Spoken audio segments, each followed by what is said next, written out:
Audiolivro Os Alicerces da Fé Cristã, volume 3, por Derek Prince. Capítulo 1. Para transmitir bênção, autoridade e cura. Ao longo desta série de estudos, temos estado a examinar as 6 doutrinas indicadas em Hebreus 6, 1-2, e que são chamadas o fundamento da doutrina de Cristo. Essas 6 doutrinas são: 1. Arrependimento das obras mortas. 2. Fé para com Deus. 3. Doutrina dos batismos. 4. Imposição das mãos. 5. Ressurreição dos mortos. 6. Juízo eterno. Nos livros anteriores, examinamos cuidadosa e sistematicamente as 3 primeiras doutrinas desta lista. Chegou agora a altura de passarmos a 4ª dessas doutrinas, ou seja, a imposição das mãos. Se fosse deixada a compreensão humana a decisão de dizer quais são as 6 doutrinas básicas da fé cristã, é muito provável que essa doutrina da imposição de mãos nunca fosse incluída. No entanto, o melhor comentário sobre a Escritura é fornecido pela própria Escritura, e neste caso particular, temos a autoridade da Escritura para colocar essa doutrina da imposição de mãos entre as grandes doutrinas fundamentais do cristianismo. Precisamente o que podemos entender por essa expressão imposição de mãos? Imposição de mãos é um ato pelo qual uma pessoa coloca as suas mãos sobre o corpo de outrem com algum propósito espiritual definido. Normalmente, esse ato é acompanhado pela oração, pela manifestação profética ou por ambas. Fora da esfera da religião, esse ato de imposição de mão não é algo estranho ao comportamento humano normal. Por exemplo, em algumas partes do mundo, quando 2 amigos se encontram, é normal colocarem as mãos sobre o ombro um do outro. Este ato constitui um reconhecimento e uma confissão da sua amizade e do seu prazer em se encontrarem. Ou também, quando uma mãe tem um filho que se queixa de dores de cabeça ou de febre, é bastante natural, de fato, quase instintivo, que a mãe coloque a mão sobre a testa do filho, procurando, deste modo, aliviar a dor ou acariciar o filho. Na esfera da religião, a prática de imposição de mãos pode assim ser considerada uma extensão ou adaptação do que é basicamente uma ação humana natural. Como ato religioso, a imposição de mãos normalmente significa uma de 3 coisas possíveis. Primeiro, a pessoa que impõe as mãos pode estar a transmitir bênçãos ou autoridade espiritual a alguém que recebe essa imposição. Segundo, a pessoa que impõe as mãos pode estar a reconhecer publicamente alguma bênção ou autoridade espiritual já recebida de Deus por aquele a quem as mãos são impostas. Terceiro, a pessoa, ao impor as mãos, pode estar publicamente a dedicar a Deus para alguma tarefa ou ministério especial àquele a quem as mãos são impostas. Por vezes, todos esses 3 propósitos podem estar combinados no mesmo e único ato de imposição de mãos. 3 precedentes do Antigo Testamento. Se formos agora diretamente à Bíblia, descobrimos que a imposição de mãos era já uma prática aceite nos registros mais antigos do povo de Deus, como vemos no livro de Gênesis. Por exemplo, em Gênesis 48:14, lemos como José trouxe os seus 2 filhos, Efraim e Manassés, a seu pai Jacó, e como Jacó os abençoou. Mas Israel, isto é, Jacó, estendeu a sua mão direita e a pôs sobre a cabeça de Efraim, ainda que era o menor, e a sua esquerda sobre a cabeça de Manassés, dirigindo as suas mãos avisadamente, ainda que Manassés fosse o primogênito. A princípio, José pensou que seu pai havia cometido um erro e tentou fazer com que Jacó mudasse as mãos, colocando a mão direita sobre a cabeça de Manassés, o primogênito, e a esquerda sobre a de Efraim, o mais novo. Contudo, Jacó indicou que tinha estado consciente da orientação divina ao colocar a mão direita sobre Efraim e a esquerda sobre Manassés. Com as mãos ainda cruzadas nessa posição, passou a abençoar os 2 rapazes, dando a primeira e maior bênção a Efraim e a bênção menor a Manassés. Essa passagem mostra claramente que era uma prática aceite que a bênção de Jacó fosse transmitida aos seus 2 netos através da imposição de mãos sobre as suas cabeças. E mais ainda que a bênção maior fosse transmitida através da mão direita de Jacó e a menor através da sua mão esquerda. Igualmente, em Números 27, lemos que quando Moisés se aproximava do final do seu ministério terreno, Pediu ao Senhor que indicasse um novo dirigente para Israel que estivesse pronto a ocupar o lugar de Moisés. A forma pela qual o Senhor ordenou a Moisés que tomasse as providências para essa necessidade encontra-se registrada em Números 27, 18 a 20. Então disse o Senhor a Moisés: Toma para ti a José, filho de Num, homem em quem há o Espírito, e põe a tua mão sobre ele, e apressa-o perante Eleazar, o sacerdote, e perante toda a congregação, e dá-lhe mandamentos aos olhos deles, e põe sobre ele da tua glória, para que obedeça toda a congregação dos filhos de Israel. A forma pela qual Moisés cumpriu esta ordem do Senhor vem registrado nos versículos 22 e 23 do mesmo capítulo. E fez Moisés como o Senhor lhe ordenara, porque tomou a Josué e apresentou-o perante Eleazar, o sacerdote, e perante toda a congregação, e sobre ele pôs as suas mãos, e lhe deu o mandamento, como o Senhor ordenara pela mão de Moisés. O resultado produzido em Josué encontra-se em Deuteronômio 34, 9. E Josué, filho de Num, foi cheio do espírito de sabedoria, porquanto Moisés tinha posto sobre ele as suas mãos. Assim os filhos de Israel lhe deram ouvidos e fizeram como o Senhor ordenara a Moisés. Por essas passagens vemos que este ato de imposição de mãos por parte de Moisés sobre Josué era de grande significado tanto para o próprio Josué individualmente, como para toda a congregação de Israel coletivamente. Por esse ato divinamente ordenado, Moisés cumpriu dois alvos principais. Primeiro, transmitia a Josué uma medida de sabedoria e honra espiritual que ele próprio havia recebido de Deus. Segundo, reconhecia publicamente perante toda a congregação de Israel a escolha que Deus fizera de Josué como dirigente que havia de lhe suceder. Na última parte de 2 Reis 13, descobrimos outro exemplo de imposição de mãos como um ato de significado espiritual. No incidente aí registrado, Joás, rei de Israel, tinha descido para prestar as suas últimas homenagens ao profeta Eliseu, que jazia no seu leito de morte. O seguinte registro do que então se passou entre Joás e Eliseu é dado no versículo 15 e 17. E Eliseu lhe disse: Toma um arco e flechas. E tomou um arco e flechas. Então disse ao rei de Israel: Põe a tua mão sobre o arco. E pôs sobre ele a sua mão. E Eliseu pôs as suas mãos sobre as mãos do rei. E disse: Abre a janela para o oriente. E abriu-a. Então disse Eliseu: Atira. E atirou e disse: A flecha do livramento do Senhor é a flecha do livramento contra os sírios, porque ferirás os sírios em Afeca, até os consumir. O atirar a flecha para o oriente pela janela simbolizava a vitória que Joás iria obter na batalha contra os sírios. Por esse ato, portanto, Eliseu reconhecia que Deus apontara Joás como o líder que traria libertação a Israel. Essa escolha divina de Joás tornou-se eficaz através da imposição de mãos por Eliseu sobre as mãos de Joás, quando este pegou no arco e disparou a flecha que era o símbolo da vitória e libertação. Através da imposição das mãos de Eliseu, foram transmitidas a Joás a sabedoria e autoridade divinas necessárias para o equipar como libertador do povo de Deus.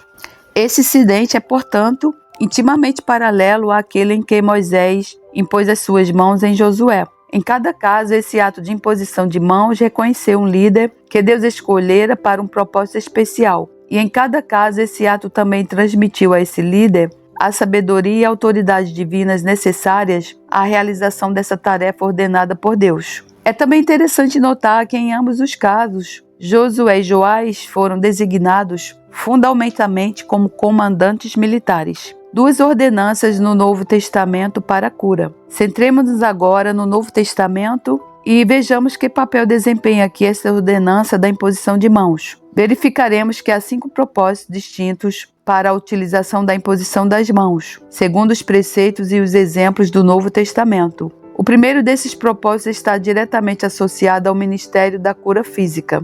Foi autorizado pelo próprio Jesus no final da sua comissão aos seus discípulos, no término do seu ministério terreno, como vem registrado em Marcos 16, 17 e 18. Nesses versículos, Jesus indica 5 sinais sobrenaturais que acompanhariam a pregação do Evangelho e que podem ser reivindicados por todos os crentes através da fé no nome do Senhor Jesus. O quinto desses sinais sobrenaturais indicado por Jesus é o seguinte: Em meu nome imporão as mãos sobre os enfermos e os curarão. Aqui a imposição das mãos no nome de Jesus é indicada como um meio pelo qual a cura física pode ser ministrada aos que se encontram doentes. Mais adiante no Novo Testamento, em Tiago 5, 14 a 15, é apresentada outra ordenança ligeiramente diferente.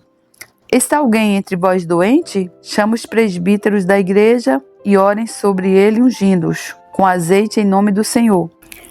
E a oração da fé salvará o doente e o Senhor o levará. E se houver cometido pecados, ser-lhe-ão perdoados. A ordenança aqui apontada é a da unção do doente com azeite, ou óleo, no nome do Senhor. Ambas essas ordenanças são igualmente eficazes apenas através do exercício da fé no nome do Senhor, isto é, o nome de Jesus. No caso da unção com óleo, é especificamente declarado que a oração deve acompanhar esse ato. Na passagem sobre imposição de mãos em doentes no Evangelho segundo Marcos, não se faz nenhuma menção específica à oração. Contudo, em muitos casos, será natural orar pela pessoa doente, bem como apenas impor-lhe as mãos. Igualmente, quando se unge o doente com óleo, parece frequentemente natural, na verdade quase instintivo, impor-lhe ao mesmo tempo as mãos. Dessa maneira, as duas ordenanças combinam-se numa. Contudo, não é preciso ser necessariamente assim. É perfeitamente bíblico impor as mãos sobre o doente sem o ungir com óleo. Da mesma maneira, é absolutamente escrutístico ungir o doente com óleo sem lhe impor as mãos. A questão surge com naturalidade. Há alguma diferença no uso ou propósito entre essas duas ordenanças, isto é, imposição de mãos sobre os doentes e ungí-los com azeite? Há ocasiões ou situações em que é mais apropriado usar uma ordenança em vez de outra? Se for assim, quais os princípios bíblicos que orientam a sua utilização? A passagem da Epístola de Tiago sobre a unção com azeite começa com as seguintes palavras: Está alguém entre vós doente? Chama os presbíteros da igreja. Como a Epístola de Tiago é dirigida fundamentalmente a cristãos professos, embora entre o povo judeu, a expressão entre vós parece referir-se principalmente aos crentes. Isto encaixa-se também no mandamento que vem a seguir: chama os presbíteros da igreja. Quem não fez qualquer profissão de fé e não está associado a nenhuma igreja cristã, não estará incluído na expressão entre vós. Nem tal pessoa saberia quem seriam os presbíteros da igreja para os chamar. Parece, portanto, que essa ordenança da unção com o azeite tem como principais destinatários que já são professos da fé em Cristo e estão associados a alguma igreja cristã. Interpretada assim, esta ordenança contém duas lições de grande importância prática para cada cristão professo. Primeiro, Deus espera que cada cristão doente o procure primeiro para ser curado através da fé e pelos meios espirituais. Isso não significa que seja contra a Sagrada Escritura um cristão que esteja doente procure o conselho ou a ajuda de um médico, mas é absolutamente contrário à Escritura que qualquer cristão professo que esteja doente solicite ajuda médica humana sem primeiro procurar a ajuda divina do próprio Deus, através dos líderes da igreja. Hoje, a grande maioria dos cristãos professos que adoecem chamam automaticamente o médico sem procurarem pensar em pedir a ajuda dos médicos, a Deus ou aos líderes da igreja. Todos os cristãos que procedem assim são culpados de desobediência direta contra as ordenanças de Deus, conforme o decreto do Novo Testamento. A Escritura diz claramente, sem qualquer condição: está alguém entre vós doente? Chama os presbíteros da igreja. Perante isto, qualquer cristão que adoeça e que por isso consulte o médico sem primeiro chamar os presbíteros da igreja é culpado de desobediência aberta. As implicações desse ato são suficientemente claras se pararmos para as considerar. Com efeito, equivale a dizer a Deus: Deus, não preciso de ti, nem sequer creio que me podes ajudar ou curar-me. Estou contente por aceitar o melhor que o homem possa fazer sem procurar a tua orientação ou ajuda. Essa atitude existe entre cristãos professos. É uma das principais razões de tantas doenças também prevalecer entre eles. Lembrando que muitas doenças ou enfermidades às vezes não são enfermidades físicas, mas enfermidades espirituais colocadas por demônios através das portas abertas pelos pecados. A maior parte dos cristãos atuais limitam-se a colocar de parte a reivindicação de que Deus cura o corpo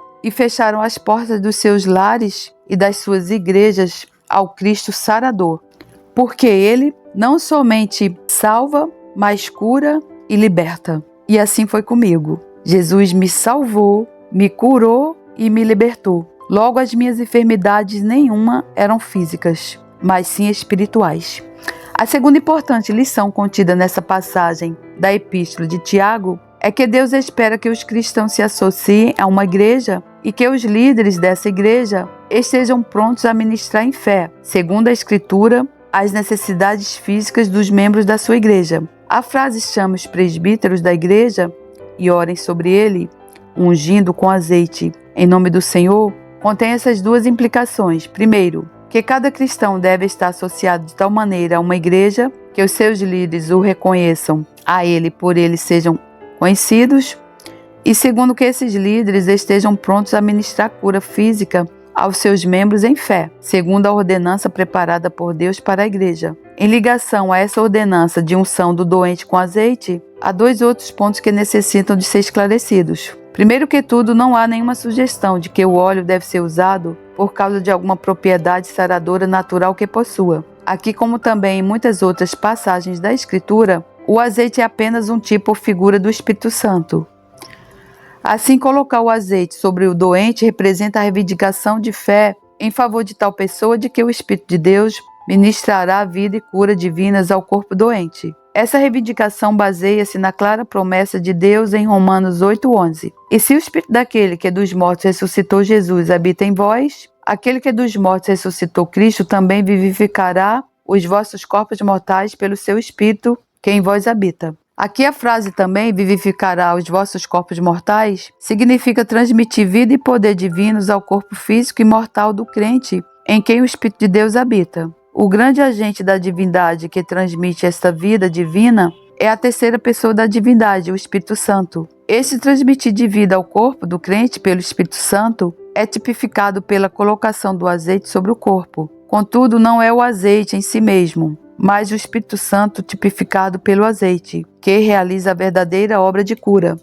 O segundo ponto que deve ser esclarecido é que ungir o crente com azeite, segundo o Novo Testamento, nunca foi uma preparação para a morte, mas pelo contrário, uma forma de transmitir ao crente o oposto da morte, isto é, força, vida e saúde divinas. Assim, fazer da unção com óleo uma preparação para a morte é inverter por completo o verdadeiro significado da ordenança. É fazer o contrário daquilo para o qual Deus nos alerta em Isaías 5:20. Fazer da escuridade luz e do amargo doce. Colocar a amargura da morte e da doença no lugar da luz e da doçura da vida e da saúde. Podemos resumir esta ordenança da unção com azeite dizendo que é um ato ordenado de fé, pelo qual a transmissão da vida e saúde divinas através do Espírito Santo é reivindicada para o corpo de um cristão doente. Se voltarmos agora a outra ordenança de imposição de mãos sobre os doentes, como vemos em Marcos 16, veremos que o contexto ali sugere que esta ordenança deve acompanhar a pregação do Evangelho aos não crentes e que o seu alvo principal é, portanto, aquele que ainda não se converteu ou que abraçou recentemente a fé. Chegamos a esta conclusão pelo fato de que este, como os outros sinais sobrenaturais ordenados por Jesus, segue-se imediatamente a sua ordem de evangelizar o mundo inteiro, dada aos seus discípulos em Marcos 16, 15 a 17, e disse-lhes: Ide por todo o mundo, pregai o evangelho a toda criatura. Quem crê e for batizado será salvo, mas quem não crê será condenado. E estes sinais seguirão aos que crerem. Jesus depois prossegue e enumera os 5 sinais sobrenaturais, terminando com a cura dos doentes pela imposição de mãos. Isso indica que cada um desses sinais sobrenaturais, incluindo a cura dos doentes, foi preparado por Deus para dar testemunho da verdade e autoridades divinas da mensagem do Evangelho, em lugares onde essa mensagem não tenha sido previamente ouvida ou crida. Isso está de acordo com o registro da atividade evangelística dos discípulos com que termina o Evangelho de Marcos, ou seja, Marcos 16, 20. E eles, tendo partido, pregaram por todas as partes, cooperando com eles o Senhor e confirmando a palavra com os sinais que se seguiram. Amém. Isso revela que o alvo fundamental destes sinais sobrenaturais, incluindo a cura dos doentes pela imposição das mãos, é para confirmar a verdade da mensagem do Evangelho entre as pessoas que anteriormente não a aceitaram. Parece, portanto, claro que o método de ministrar aos doentes através da imposição das mãos em nome de Jesus se destina primariamente não aos cristãos professos, membros da igreja, mas àquele que ainda não se converteu ou ao que chegou recentemente ao conhecimento da fé. Como vem a cura? De que modo vem a cura como resultado da imposição das mãos? A Escritura não apresenta nenhuma resposta precisa ou detalhada a esta questão. Jesus apenas diz: imporão as mãos sobre os doentes e os sararão. Em vez da expressão os sararão, podemos traduzir em alternativa ficarão bem. Por essas palavras de Jesus, há duas coisas que ainda permanecem sob a soberania de Deus: a forma precisa pela qual a cura se manifestará e a duração exata de tempo que o processo de cura levará. Ao lado dessas, podemos colocar as palavras de Paulo em 1 Coríntios 12:6.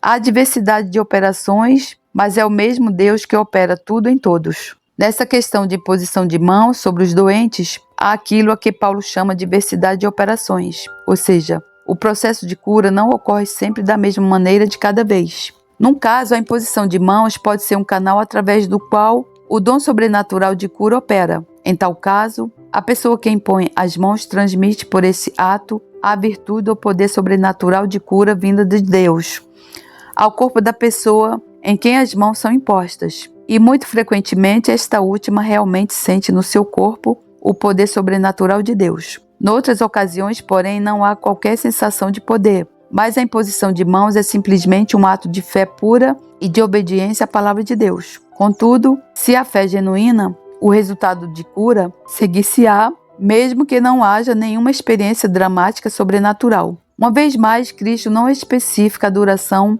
de tempo relativamente ao processo de cura. Por vezes, a cura completa é recebida instantaneamente assim que as mãos são impostas sobre o doente. Noutras ocasiões, porém, a cura surge como um processo gradual. Neste último caso, é muito importante que a pessoa que procura cura continue a exercer fé ativa até se completar o processo de cura. Frequentemente acontece que o doente a quem é ministrada a imposição das mãos recebe uma mensagem de libertação, mas não a cura completa. A razão para isso deve-se, em geral, ao fato de a pessoa doente não continuar a exercitar a fé ativa durante um período de tempo suficientemente longo para permitir que o processo de cura se complete. Quando a fé da pessoa deixa de estar ativa, o processo de cura é então interrompido. Por esse motivo, é muito importante instruir biblicamente os que procuram cura através da imposição de mãos e alertá-los para a necessidade de permanecerem numa fé ativa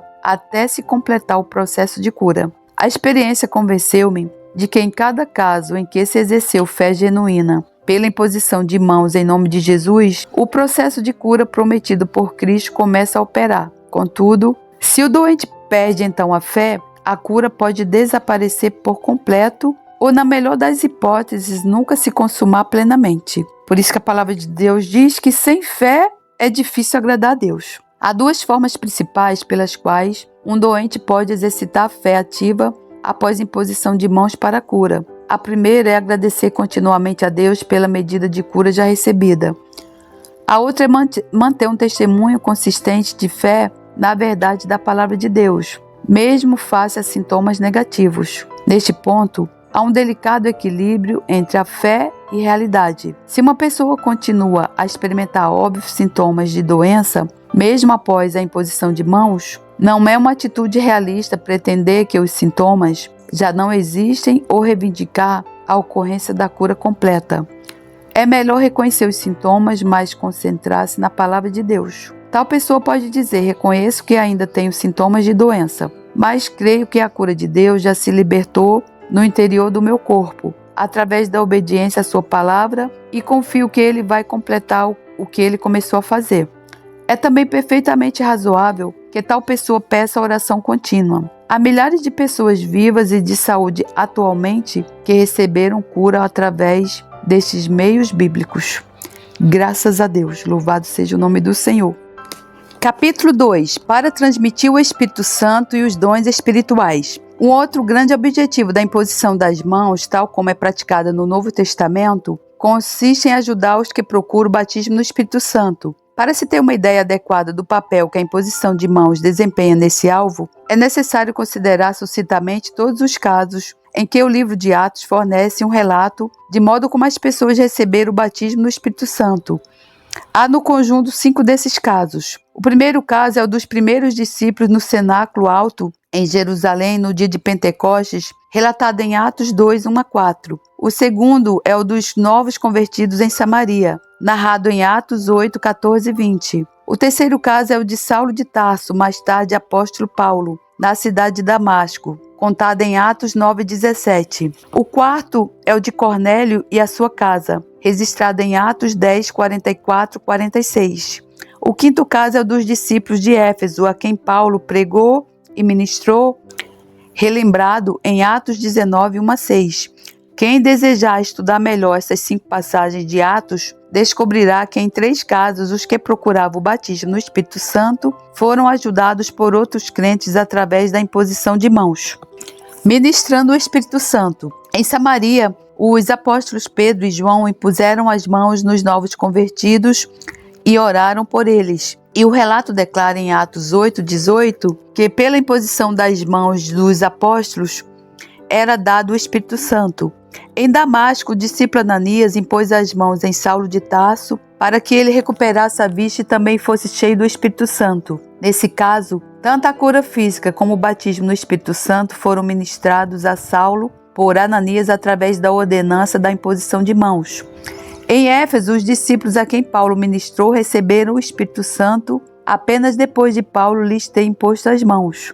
Se agora reduzirmos esses fatos a percentagens, podemos dizer que em mais de 50% dos casos em Atos, as pessoas receberam o batismo do Espírito Santo através da imposição de mãos dos discípulos sobre elas. Certamente, esse não é o único meio pelo qual se pode receber o batismo do Espírito Santo. No cenáculo alto em Jerusalém, na casa de Cornélio, os que se encontravam presentes receberam diretamente a experiência, sem ninguém lhes impor as mãos. Contudo, com base em todos os casos considerados, podemos dizer que é tanto normal como bíblico que os que buscam o batismo no Espírito Santo sejam ajudados pelos outros crentes através da imposição das mãos. Por vezes, dizes que apenas os apóstolos ou oficiais especiais da igreja podiam exercer este ministério da imposição de mãos sobre outros crentes para serem cheios do Espírito Santo. Contudo, não é isso que a Escritura defende. Em Atos 9:10, Ananias, que impôs as mãos com este propósito em Saulo de Tarso, em Damasco, é descrito como sendo apenas um certo discípulo. Não há qualquer sugestão de que ele desempenhava algum ministério ou ocupação especial na igreja. No entanto, ele foi dirigido pelo próprio Deus a impor as mãos sobre aquele que estava destinado a tornar-se o grande apóstolo dos gentios. Isso concorda com o que Jesus diz em Marcos 16, 17 e 18. E esses sinais seguirão os que crerem, em meu nome falarão novas línguas e porão as mãos sobre os enfermos e os curarão. Aqui Jesus junta intimamente os 2 dons sobrenaturais do falar em novas línguas e da imposição das mãos sobre os doentes para os curar, e diz que ambos os sinais seguirão ou acompanharão o testemunho dos que crerem. Ou seja, o exercício desses sinais sobrenaturais não se deve confinar a alguma classe especial de crente como os apóstolos, bispos, evangelistas ou pastores, mas está à disposição de todos os que crerem,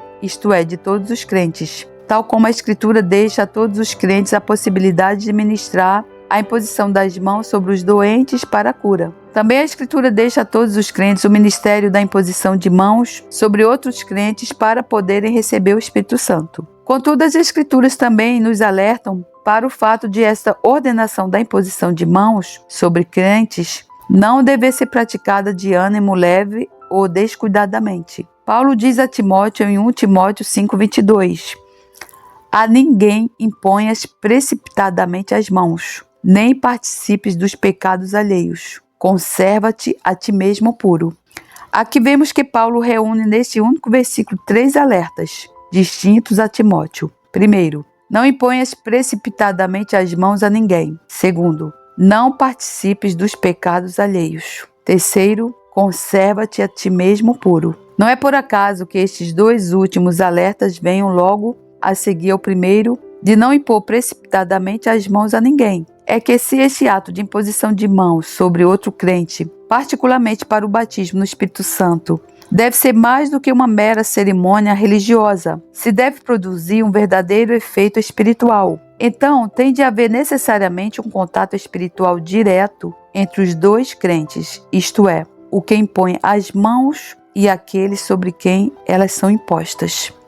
Neste contato, entre dois espíritos há sempre a possibilidade de resultar prejuízo espiritual para um ou para ambos os crentes implicados. Se o espírito de um crente não é puro, se está impuro por algum pecado não confessado ou por associações ímpias, então há a possibilidade do espírito do outro crente ser afetado negativamente por este contato impuro. Que esse perigo é real é deixado bem claro pelos dois alertas que Paulo faz neste contexto particular. Não participes dos pecados alheios e conserva-te a ti mesmo puro. E participar do pecado alheio quer dizer conviver com uma pessoa que está no pecado. Esse alerta é para a igreja, porque o pecado do teu irmão na igreja te contamina. O pecado é como uma lepra. Se um membro do corpo de Cristo está doente, o pecado se espalha como a lepra, porque geralmente aquele pecado é influenciado por Satanás ou um espírito maligno. Isto conduz naturalmente à questão: como o ministério na imposição de mãos é apoiado pelas Escrituras, de que modo nós podemos defender dos perigos espirituais relacionados com ele? A resposta é que há 4 salvaguardas principais para o crente que deseja exercer este ministério. Primeiro, esse ministério nunca deve ser exercido leviana ou descuidadamente, mas sempre com espírito de oração e humildade. Segundo, deve buscar-se para cada estágio a orientação e direção do Espírito Santo, com quem orar, quando orar, como orar. Terceiro, o crente que impõe as mãos deve saber como reivindicar a favor do seu próprio espírito o contínuo poder protetor e purificador do sangue de Cristo. Quarto, o crente que impõe as mãos deve estar revestido do Espírito Santo para ser capaz de vencer qualquer tipo de influência espiritual, procurando agir através daquele a quem as mãos são impostas. Quando essas 4 salvaguardas não são cuidadosamente observadas, há um perigo real de surgirem resultados espiritualmente danosos em consequência da prática da imposição de mãos, seja no que impõe, seja naquele a quem as mãos são impostas, ou em ambos. Esse perigo existe em todos os casos de imposição de mãos, mas é maior nos casos em que o alvo da imposição é o batismo no Espírito Santo. De um modo figurativo, podemos dizer que o Espírito Santo é a eletricidade do céu e que o mesmo princípio se aplica tanto ao domínio espiritual como ao terreno. Quanto maior poder estiver envolvido, tanto maior será a necessidade de proteção e salvaguarda adequadas. Transmitindo os dons espirituais. O outro propósito da imposição de mãos que iremos considerar é a transmissão de dons espirituais. Das passagens no Novo Testamento que se lhe referem, parece que este exercício particular da ordenança da imposição de mãos está comumente associado ao exercício do dom de profecia.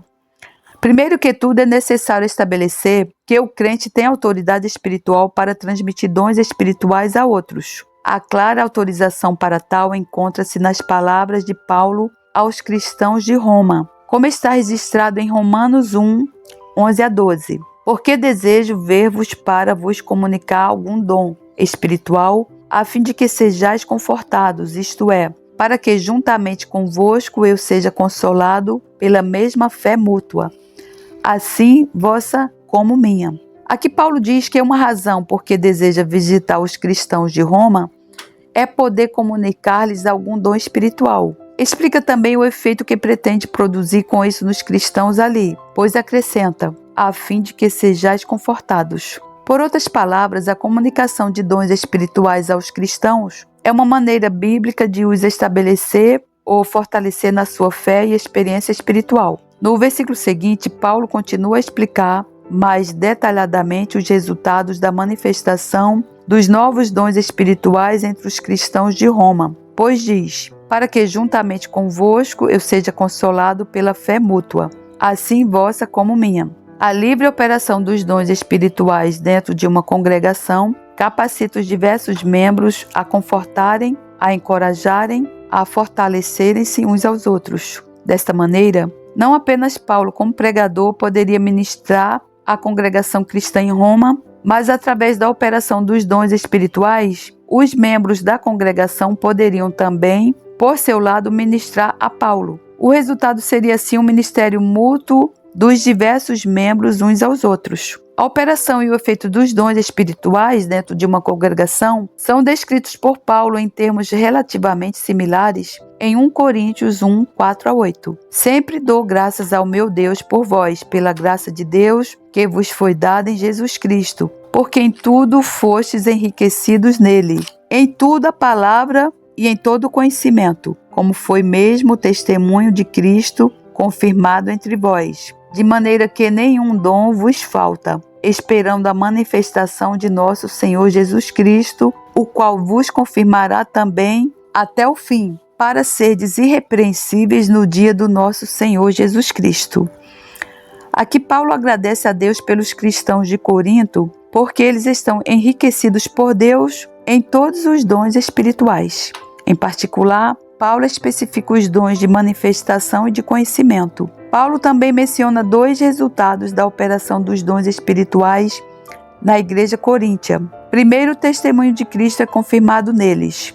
Segundo, são eles mesmos confirmados ou fortalecidos por Deus através desses dons. Mais ainda, Paulo indica que é o propósito revelado de Deus que esses dons espirituais continuem a operar na igreja cristã até a vinda pessoal de Cristo. Nessa ligação, ele usa 2 frases, cada uma das quais com a mesma implicação. Primeiro diz: de maneira que nenhum dom vos falta, esperando a manifestação de nosso Senhor Jesus Cristo. Depois, no mesmo contexto, diz de novo no versículo seguinte: para serdes irrepreensíveis no dia do nosso Senhor Jesus Cristo.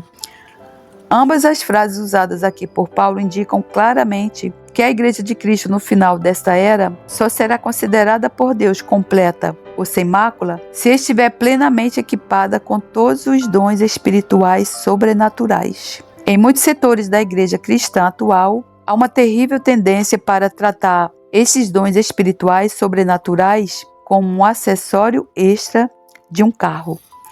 A sugestão é que a pessoa que deseja pagar um pequeno extra pode colocá-lo no seu carro, mas isso não produz nenhuma consequência real e o carro pode funcionar a mesma sem ele. Da mesma maneira, os cristãos frequentemente parecem pensar que os dons espirituais são opcionais, uma espécie de luxo espiritual desnecessário que as pessoas podem procurar segundo a sua vontade, mas que não é de modo nenhum essencial ao funcionamento adequado do carro. Porém, essa atitude não está de acordo com a Escritura. Segundo o ensino e exemplos do Novo Testamento, os dons espirituais sobrenaturais são parte integral incorporada do carro total, isto é, o plano total de Deus para a igreja cristã.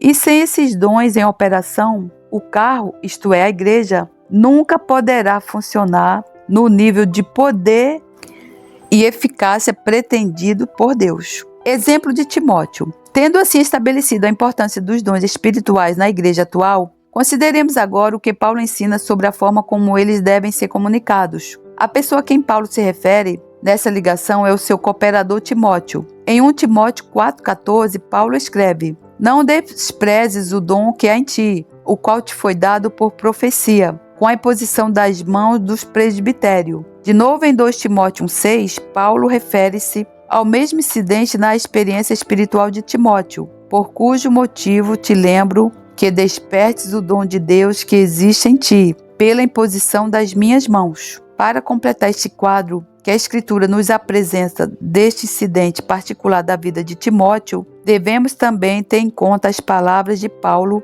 em 1 Timóteo 1,18. Esse mandamento te dou, meu filho Timóteo, que segundo as profecias que houve acerca de ti, milites por elas boa milícia. Juntando essas 3 passagens da Escritura, podemos estabelecer certos fatos definidos sobre o incidente descrito aqui por Paulo. Primeiro que tudo, Timóteo recebeu algum dom espiritual definido. A natureza exata desse dom nunca foi especificada por Paulo, e para o alvo do nosso estudo presente, não é de importância especial. Segundo, aprendemos que esse dom espiritual foi comunicado a Timóteo através da ordenança da imposição das mãos. Numa passagem, Paulo diz com a imposição das mãos do presbitério. Noutra passagem, Paulo afirma através da imposição das minhas mãos. No Novo Testamento, a palavra presbitério é um mero substantivo coletivo referindo-se aos anciãos de uma igreja local. Os anciãos aqui mencionados por Paulo podem ser os da igreja de Listra, onde Timóteo começou a sua vida cristã, pois lemos em Atos 16:2 que Timóteo recebia bom testemunho dos irmãos que estavam em Listra e em Icônio. Uma vez mais, Paulo pode estar a referir-se aos anciãos da igreja de Éfeso, onde Timóteo se encontrava quando Paulo lhe escreveu a sua primeira epístola. Neste caso, Atos 20:17 deve referir-se ao mesmo grupo de anciãos, pois lemos aí: e de Mileto mandou a Éfeso a chamar os anciãos da igreja. Voltando às epístolas de Paulo a Timóteo, vemos que num lugar Paulo diz que foi ele quem pôs as mãos em Timóteo, e no outro local afirma terem sido os anciãos da igreja a fazê-lo. Muito provavelmente, portanto, Paulo agiu em conformidade com os anciãos da igreja. Todos juntos impuseram as mãos em Timóteo. O terceiro fato importante revelado por essas passagens das epístolas a Timóteo é que a comunicação de um dom espiritual a Timóteo, por meio da imposição de mãos, esteve também associada à manifestação profética. Numa passagem, Paulo diz que este dom foi dado por profecia. Isso indicaria que a vontade de Deus para Timóteo receber esse dom foi sobrenaturalmente revelada através do dom de profecia. A partir daí, a comunicação deste dom a Timóteo tornou-se eficaz através da imposição das mãos de Paulo e dos anciãos da igreja. Por outras palavras, esta ordenança da imposição de mãos foi o meio pelo qual a vontade revelada de Deus para Timóteo se tornou realmente eficaz na sua experiência. Noutra passagem, Paulo explica um outro propósito especial que nos diz a razão de a revelação profética da vontade de Deus ter sido dada a Timóteo. Esse mandamento te dou, meu filho Timóteo, que segundo as profecias que houve acerca de ti, milites por ela boa milícia. Isso indica que Deus tinha um mandamento especial destinado a Timóteo, um ministério especial para ele exercitar, um propósito especial na vida para ele cumprir. A natureza deste ministério especial foi-lhe revelada previamente em mais de uma ocasião. Assim parece por manifestação profética. Numa dessas ocasiões foi também revelado que Timóteo iria necessitar de um certo dom espiritual para cumprir o ministério que lhe fora cometido, e nessa ocasião o dom particular de que necessitava foi-lhe comunicado através da imposição de mãos. Uma vez mais temos de enfatizar que essa não era uma questão de uso desnecessário ou de ostentação de dons espirituais. Pelo contrário, isto era algo vitalmente necessário ao sucesso do ministério de Timóteo. Paulo indica o propósito de essas profecias terem sido dadas a Timóteo, para que por elas milites boa milícia. A vida cristã, e especialmente a vida de um ministro, é uma luta espiritual, uma guerra constante contra as forças invisíveis das trevas e da maldade. Essas forças espirituais adversárias são descritas por Paulo em Efésios 6:12, onde se lê: porque não temos de lutar contra a carne e o sangue, mas sim contra os principados, contra as potestades, contra os príncipes das trevas deste século, contra as hostes espirituais da maldade nos lugares celestiais.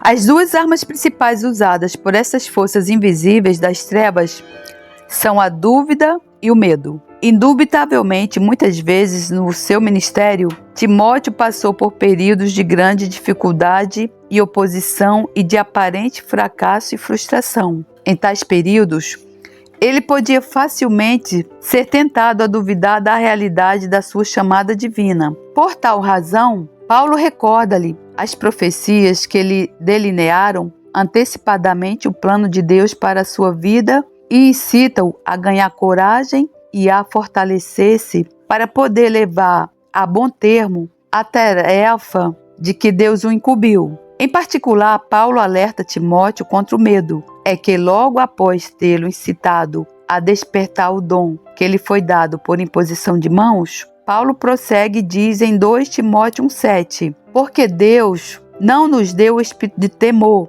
mas de fortaleza, de amor e de moderação. Graças a Deus. Qual o remédio que Paulo recomenda contra os insidiosos ataques desse espírito de medo? O remédio é duplo. Primeiro, Timóteo deve despertar, voltar a incendiar o dom espiritual que recebera através da imposição de mãos. Segundo, Timóteo deve recordar e ser encorajado pelas profecias que recebera e que lhe delinearam antecipadamente o rumo que Deus planejara para com a sua vida. Vemos, portanto, que a ordenança da imposição de mãos estava combinada na experiência de Timóteo, com o dom de profecia como um meio pelo qual podia ser dirigido, encorajado e fortalecido para o cumprimento do seu ministério ordenado por Deus. Segundo a palavra de Deus, o meio para dirigir, encorajar e fortalecer está ainda hoje disponível para o povo de Deus, em especial para os ministros escolhidos por Deus. Mais ainda, o povo e os ministros de Deus continuam a precisar tanto dessas coisas hoje como nos dias de Paulo e Timóteo. Graças a Deus, louvado seja o nome do Senhor, Pai. Obrigada, meu Deus, por esse ensino. Pois bem, irmão, eu espero grandemente em Deus que esse ensino possa edificar a sua vida, porque Ele está edificando a minha vida e com certeza eu vou levar esse ensino para a igreja que eu for congregar, que Deus vai me colocar numa igreja. Nós precisamos congregar. Veja o que esse irmão ensinou, a imposição de mãos. Você tanto pode receber bênçãos através da imposição de mãos, como receber maldições. Você pode ser curado e você pode receber um espírito maligno se aquela pessoa ali não for uma pessoa de Deus, não for um homem de Deus, não for um verdadeiro servo de Deus. É muito importante isso, irmão. Muitas pessoas aí andam em igrejas e igrejas buscando oração com óleo ungido e pedindo a imposição de mãos de outras pessoas. Então o alerta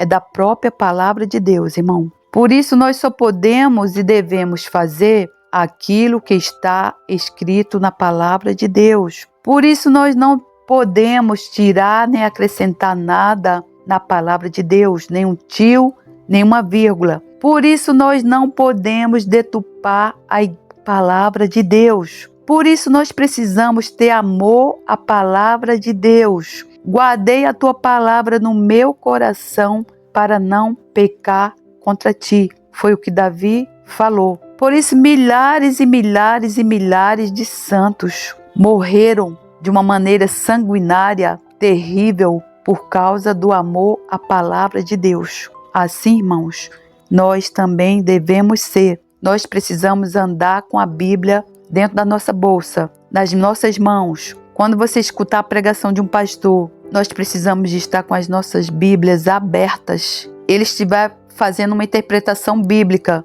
Você precisa pedir o direcionamento, a sabedoria do Espírito Santo de Deus e ver se aquilo que aquele pastor está falando, se está de acordo com a Bíblia. Porque a pessoa lê e interpreta do jeito dela, passa para você, você vai escutar. E como é que a gente peca, irmão? A gente peca através dos olhos, dos ouvidos, da boca principalmente, porque a nossa boca fala daquilo que o coração tá cheio. E, irmão, a gente precisa vigiar aquilo que entra nos nossos ouvidos, aquilo que entra nos nossos olhos, principalmente na internet, Facebook, YouTube, Instagram. Irmãos, saiam dessas redes sociais porque o maligno jaz ali. É uma perda de tempo, irmão. Eu saí de todas. Facebook, Instagram, YouTube eu tenho porque eu posto aqui os canais. E tudo que eu acesso no YouTube só tem a ver com a palavra de Deus. Mesmo assim, você ainda tem que fazer uma peneira. Não é qualquer pregador que você escuta. Não é qualquer pessoa que se diz que é de Deus, que tem um canal, que pede Pix lá no final, que você vai escutar. Porque você vai estar pecando, você vai estar consumindo esses conteúdos e daqui a pouco, irmão, você vai estar colocando aquilo para fora pela sua boca. Porque é como a palavra de Deus diz, a nossa boca fala daquilo que o coração está cheio. Pois bem, irmão, um outro ensino muito importante são os dons. Os dons que Deus dá a cada um de nós é para edificação do corpo de Cristo, da igreja. Não é como eu fui na igreja batista, lá atrás de receber o Espírito Santo, e a irmã lá falou que tinha o Espírito Santo de Deus, falava em línguas, mas que só era usado no quarto privado, na intimidade com Deus. Irmão, onde é que está escrito isso na Bíblia? Certamente é o pastor dela que ensina isso. Está errado, irmão? Não está de acordo com a Escritura. Os dons é para edificação do corpo de Cristo. E você vai usar esses dons com sabedoria e responsabilidade, porque você vai estar aqui cumprindo uma missão para a qual Deus te criou, te chamou aqui na terra. Você precisa entender, irmão, quando vier aquele espírito de medo, às vezes eu estou lá na minha casinha, na beira do rio, no escuro, lá não tem luz, só tem luz na estrada e dentro da casinha. Ao redor da casinha e na estrada até eu chegar, não tem luz.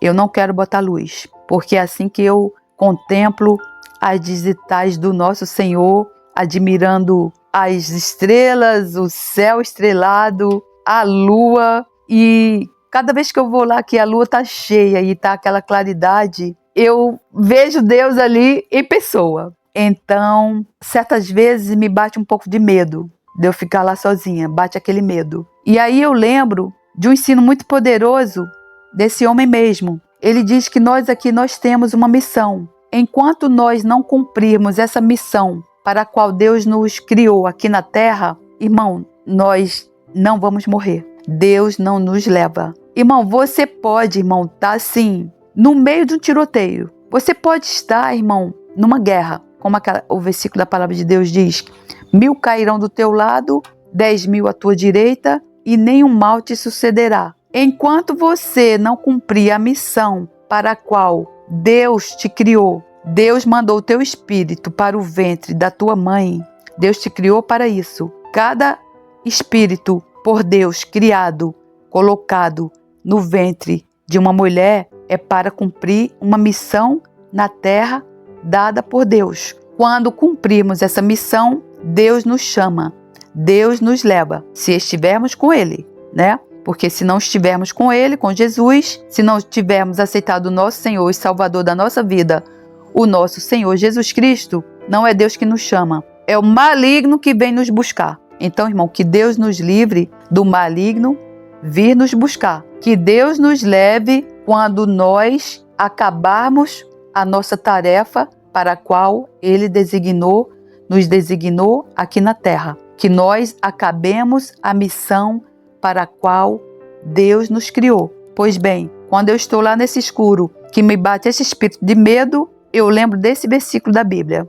né, que diz: porque Deus não nos deu o espírito de temor, mas de fortaleza, de amor e de moderação. Isso foi o que Paulo falou a Timóteo quando Timóteo estava esmorecendo. Pois bem, irmão, como eu estava falando, nós só partiremos quando acabarmos a nossa missão aqui, nos dada por Deus. E então, é assim, irmão, você não pode ter medo. As lutas vão vir? Vão vir as batalhas? Vão. E se, irmão, você tem um ministério e o teu ministério, a tua vida está aí na maior calmaria, tá assim, você está aí viajando, curtindo a vida, tá tudo a maior calma, parecendo aquela lagoa assim, a maior calmaria. Então, irmão, vou te dar um alerta. Teu trabalho, irmão, não está dando frutos. Porque, como esse irmão Derek Prince ensina no livro Expulsarão Demônios, quando o teu trabalho, irmão, estiver dando frutos no reino de Deus, Satanás ele vai se levantar. Vai ser como aquelas ondas do mar,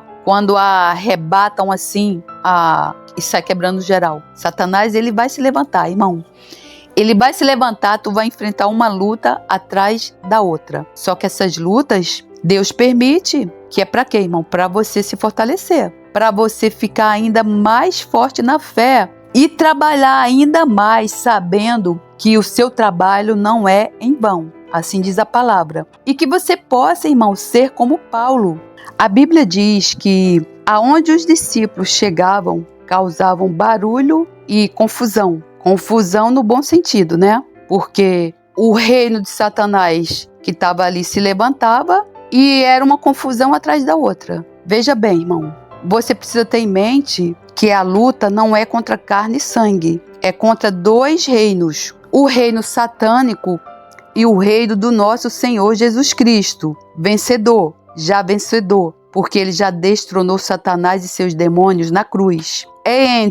A luta é entre luz e trevas. Então, aonde a luz chegar, as trevas vão ter que se dissipar. Elas não vão querer sair. É como um espírito maligno na vida de uma pessoa. Quando ele está ali, ele não quer sair. Ele não quer sair. Então, assim também são os lugares. Nesses lugares, quando os discípulos chegavam, ali existia uma potestade, um principado que comandava. O mundo espiritual, ele é uma cadeia. Satanás é o cabeça, e aí acima de Satanás tem vários outros demônios maiorais. Esse homem explica lá no livro Expulsarão Demônios. Existe uma cadeia em 3 níveis. Satanás é o cabeça, ele tem poder, ele não tem mais poder do que Deus, né? E existem outras hierarquias, mas alguns mais fortes e outros mais fracos. Por exemplo, quando esses discípulos chegavam nos lugares, eles tinham que lutar com esses principados, porque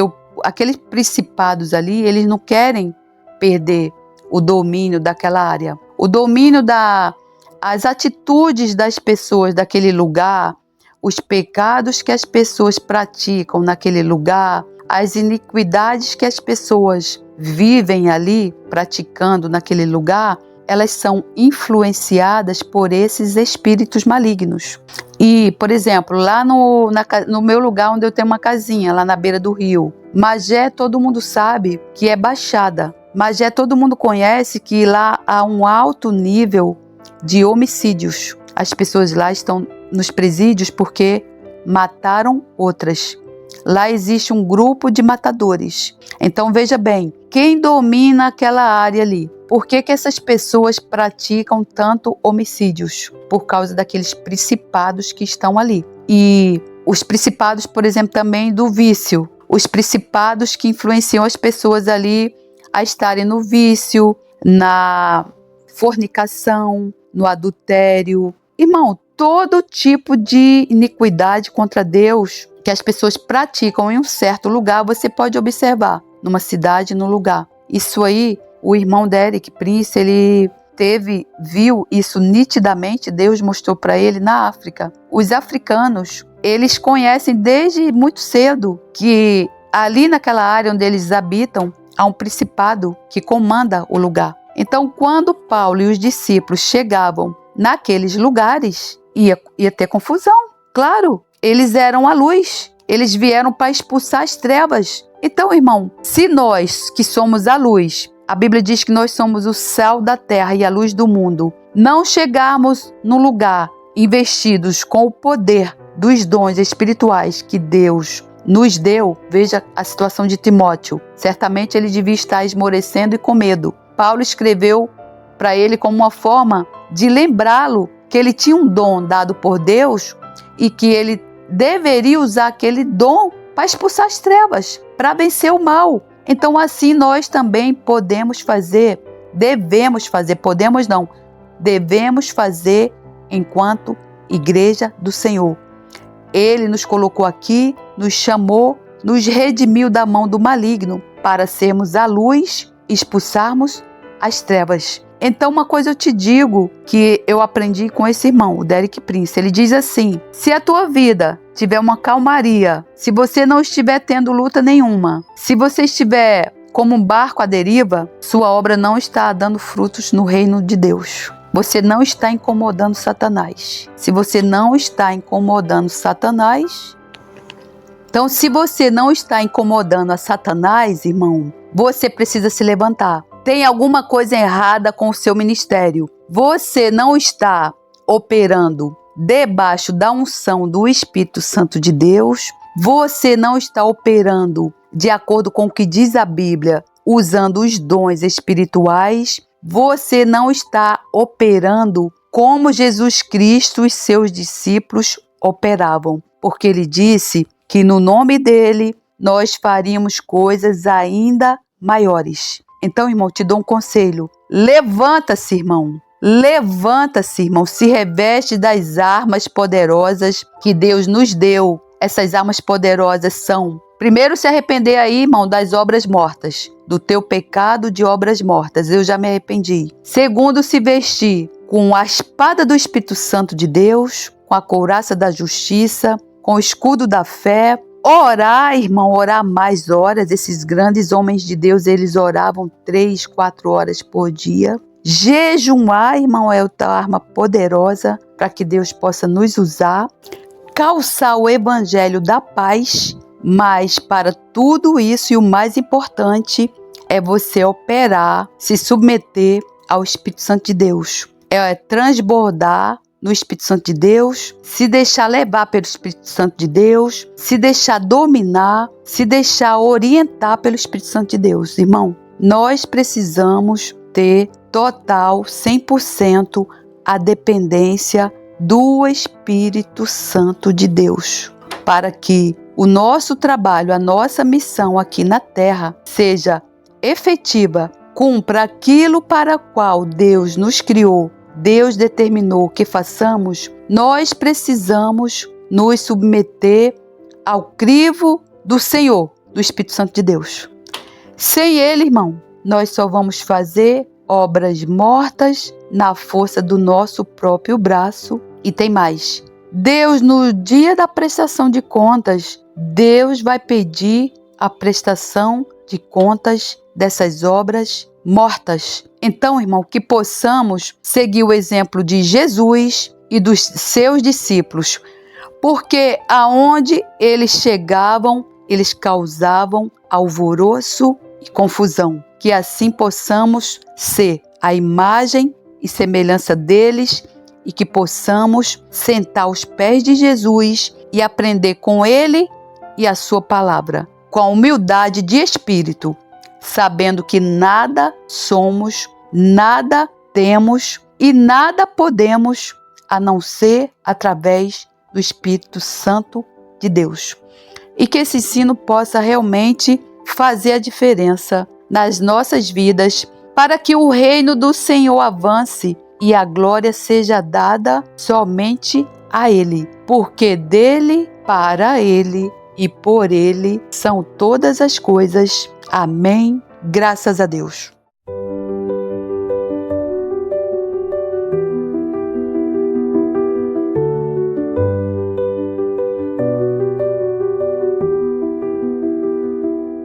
Senhor meu Deus, quando eu maravilhado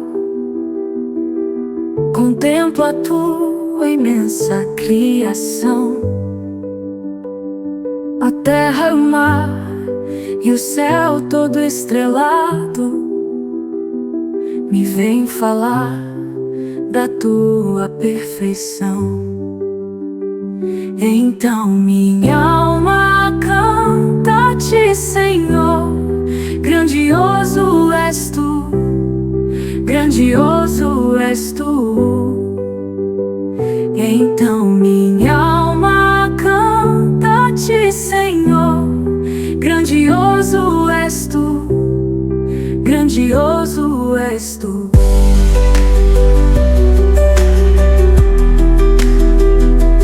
Quando as estrelas tão de mim distantes, vejo a brilhar com vívido esplendor, relembro a Deus as glórias cintilantes que meu Jesus deixou por meu amor. Então minha alma canta a ti, Senhor, grandioso é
és tu.